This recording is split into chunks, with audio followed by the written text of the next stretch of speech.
지난주 내렸던 기록적인 폭우에 중부지방을 포함한 전국 곳곳에서는 수해 복구 작업이 한창인데요. 충남 지역에도 지난밤 많은 비가 내려서 2명이 실종되는 등 피해가 속출했습니다. 수해 복구 현장에 나가 있는 취재기자 연결합니다. 황윤태 기자. 네, 경기 여주시 수해 복구 현장에 나와 있습니다. 네, 지금 복구 작업이 한창인 것 같은데 진척이 좀 있습니까?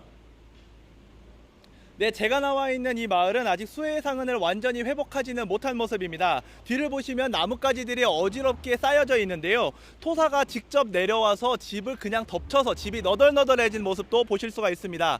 굴착기를 동원해서 복구 작업을 진행하고는 있지만 예전 모습을 찾기까지는 상당한 시일이 소요된다는 게 주민들의 말들입니다. 그나마 지난주 현장을 찾았을 때 막혀 있었던 길은 이렇게 차 한 대가 간신히 지나갈 수 있을 만큼 공간이 생겨져 있습니다. 지난주 집중호우 이후 마을 곳곳에는 굴착기와 덤프트럭이 오가며 복구 작업에 열을 올리고 있습니다.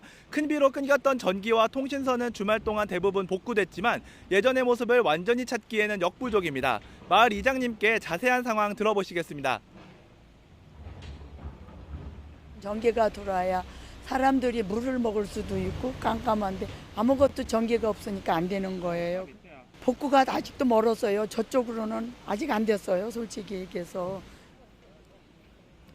이 지역에는 내일 저녁부터 다시 큰 비가 내린다는 예보가 있는데요. 다시 많은 양의 비가 내릴 수 있다는 관측이 나오면서 지난주보다 더 위험한 상황이 생길 수 있는 게 아니냐는 우려도 나옵니다.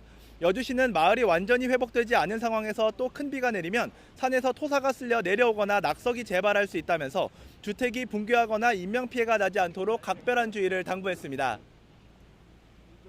네, 밤사이 충청 지역에도 폭우가 쏟아졌는데 피해가 심각했죠.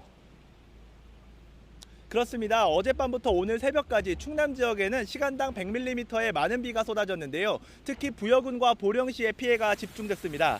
편의점과 한가 곳곳 내부에도 물이 들어차고 비로 인해 오토바이가 쓰러지기도 했습니다. 빗줄기가 약해지면서 물이 빠진 도로는 휩쓸려 내려온 토사와 나무다네들로 지저분한 상태입니다. 은산리 일대 주택 일부 역시 침수됐습니다. 또 마을 앞에 있는 다리가 물에 잠기고 주차된 차량 여러 대도 침수됐습니다. 주행 중이던 한 운전자는 침수된 차량을 두고 급하게 몸만 빠져나가기도 했습니다.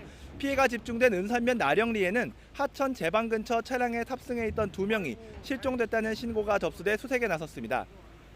보령시의 상황도 비슷한데요. 갑작스럽게 많은 비가 내리면서 어젯밤 10시 50분쯤 대천나들목 인근 도로가 물에 잠겼습니다. 이로 인해 인근을 지나던 차량 한 대가 침수돼 운전자가 급하게 대피했습니다. 충남소방본부는 어젯밤부터 오늘 오전 7시까지 비 피해 신고가 380여 건 접수됐다고 밝혔습니다.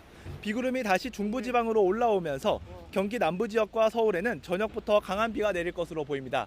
지금까지 경기 여주시 수해복구 피해 현장에서 YTN 황윤태입니다.